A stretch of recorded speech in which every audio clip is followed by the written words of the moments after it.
කියන පැහැදිලි කිරීමක් කරන්න ඕනේ අපේ බණ්ඩාර මහත්මයා කියපු කාරණේ සම්බන්ධව මේ වචන සම්බන්ධව ශ්‍රී ලංකාව UNCRPD එක අත්සන් කළා අනුමත කරලා තියෙනවා. පුද්ගලිකව එක්සත් ජාතීන්ගේ සංවිධානයත් එක්ක ඊට ගන්නවා නැද්ද කියන එක වෙනම කතාවක්.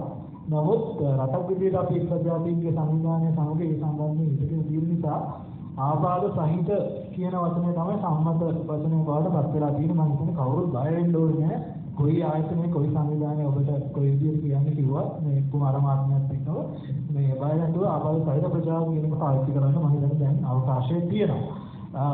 ඊගාවට මම අත්‍තරම අගය කරනවා මේ කුමාර මහත්මයා ඇතුළු මේ විද්වත් මණ්ඩලය ඉදිරිපත් කරන ධනාත්මක ප්‍රවේශය. ඉතින් ඔබ කුමාර මහත්මයා විශේෂයෙන් සඳහන් කරා මේ ශාලාවෙදී මේ වගේ වැඩ මුලක් හදවත් කරලා තියෙනවා කියන එක. නමුත් මම පොඩි යෝජනාවක් කරන්න කැමතියි මේ මානව හිමිකම් කොමිෂන් සභාවෙන් සංවිධානය කරන එකේදීම තව ඉදිරි පියවරකට යන්න පුළුවන් නම් මේ අධ්‍යාපන අමාත්‍යාංශයේ නවීනවත් අධ්‍යාපන අංශයේ හැටියට අපි මේ විද්වත් මණ්ඩලවලට ප්‍රජාව යොමු කරන ප්‍රශ්න එක්ක දකින පොඩි අඩුපාඩුවක් තියෙනවා. ඒ කියන්නේ යම් රජයේ ක්‍රියාත්මක වන ක්‍රමවේද ගැන ආබාධ සහිත ප්‍රජාවට අධ්‍යාපනය හා දැනුවත් බව ලබා ගැනීමේ විධිමත් ක්‍රමවේදයක් ස්ථාපිත වෙලා නැහැ. සහ පොදු ජනතාව වශයෙන් අත්‍තරම ගොඩක් දෙනා මේ වගේ ප්‍රසිද්ධියක් ගන්න සමහරු නම් කියනවා රජයවල් හැටියට කැමති මිනිස්සු මේවා නොදන්න තරමට කියලා. කොහොමද ආබාධ සහිත ප්‍රජාව හැටියට මම හිතන්නේ සිසු ප්‍රජාවන් හා සාපේක්ෂව ගන්නකොට රජයට වගකීමක් වගවීමක් තියෙනවා. ඔවුන්ට මේ කියන්නේ දැන් අපි හැමෝම පිළිගන්නවා නේ ආබාධ සහිත ප්‍රජාව කියන එක පොදු සමාජයේ කොටසක් නිසා හැම සේවාවක්ම අන්තර්කරණය වීම අදාළයි කියන්නේ. ඒක කරන්න නම් දැන් අපේ ආබාධ සහිත ප්‍රජාව අපට ඉදිරිපත් කරන කාරණා එක්ක සැලකීමේදී බලනකොට තියෙන ගැටලුව තමයි ඔවුන්ගේ දැනුවත්භාවය සහ රජයේ ක්‍රියාපටිපාටි කරන ක්‍රමවේදය අතර ගැප් එකක් තියෙනවා. මේක සකස් කරන්න යම්කිසි ක්‍රමවේදයක් මේ වගේ වැඩසටහනකින් හෝ යම්කිසි විදිහක වැඩසටහනකින් දැන් අපි මේ තැන්වල ඇවිල්ලා කියන දේවල් වලින් පොඩි දේවල් සමානලා ගන්න පුළුවන් රජයේ ක්‍රියාකාරකම් වලට.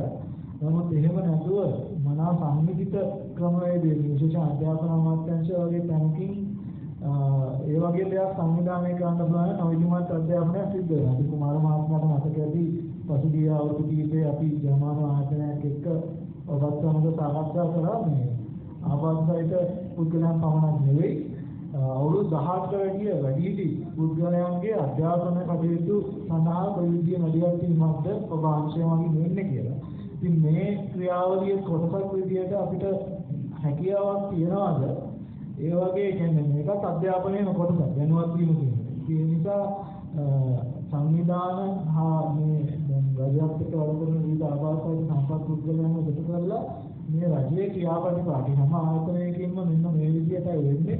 ඒ සේවාවට ඔබගේ ආබාධිත පුද්ගල මැදිහත් වීම කරන්න මෙන්න මේ විදිහටයි කියන එක ගැන දැනුවත් කිරීමක් කරන්න. ජනිත මහත්තයා කොහොමද ස්තුතියි.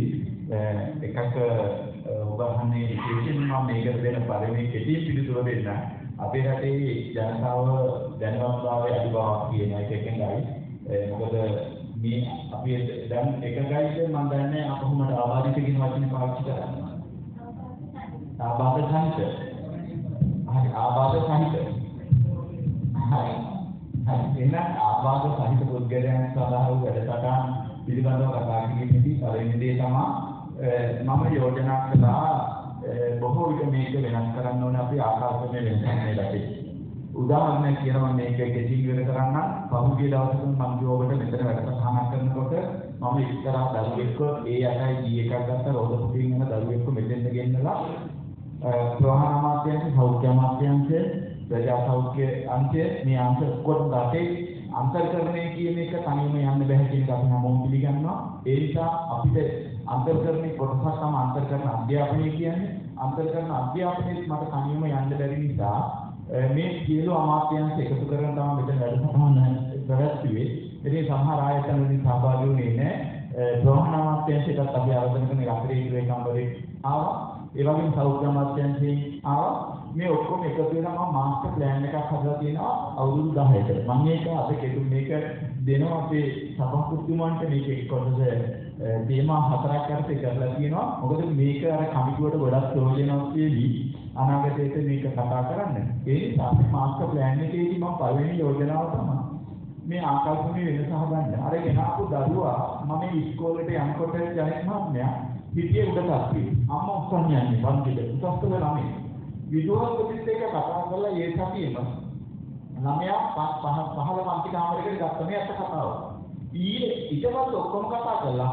ඊයේ රැයි අම්මා මට කතා කරලා කියනවා සර් ඒ පන්තියේ දරුවා ආර්ට් කරන ළමයි ටික කියලා අන්න ළමයා සයන්ස් එකේ ළමයි මේ ළමයි ටික පන්නනවා. දැන් මොකක්ද මම කරන්නේ? මම දැන් මා සමන් කරලා පන්තිය දෙන්න නැතුවම සයන්ස් පන්තිය මාරු කරලා උඩට ගත්තා. සයන්ස් පන්තිය උඩට දාලා අර දරුවා අම්මා උස්සන් යන්නේ. දැන් මෙතන තියෙන්නේ ආකල්ප වෙනසක් හැදීම සඳහා මම ඒක යෝජනා කරන දේ තමයි විශේෂයෙන් අපේ මාධ්‍ය ආයතන ටික මම දැන් මෙතන අද ඇති.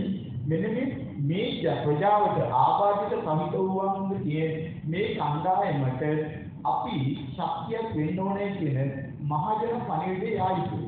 ඒකට මාධ්‍ය මම දැන් ඒකට විශේෂයෙන්ම සමාජ මාධ්‍යයේ තුල දැක්වන සභාවකවලි හරියට අනුකම්පාවකට මේවා කියනවා විතරක් කියනවා පීඩ වෙනවා කියලා. හැබැයි කවුරු ඒක වෙන්නේ නැහැ. ඒ නිසා මම කියන විශේෂයෙන්ම මාධ්‍ය භාවිත කරගෙන ඒ වගේ ඔබ කිව්ව යෝජනාවම එකඟයි. අපි ඊයේ දවසේ අධ්‍යාපන අමාත්‍යාංශයේ දෙමව්පියන් 100 ගානක් ඇවිල්ලා හිටියා. ඒ දෙමව්පිය 100 ගානක් මේ වගේ සහන දෙමව්පිය දැනුවත් කිරීම කරන ඔබ යෝජනා කරපු ඊළඟ නොවිදිමත් අධ්‍යාපනයකදී අපි වැඩිහිටි අධ්‍යාපන වැඩසටහන් කරනකොට මේක දැනට ක්‍රියාත්මකයි. හැබැයි මා එකඟයි තවදුරටත් මේක සංවර්ධනය වී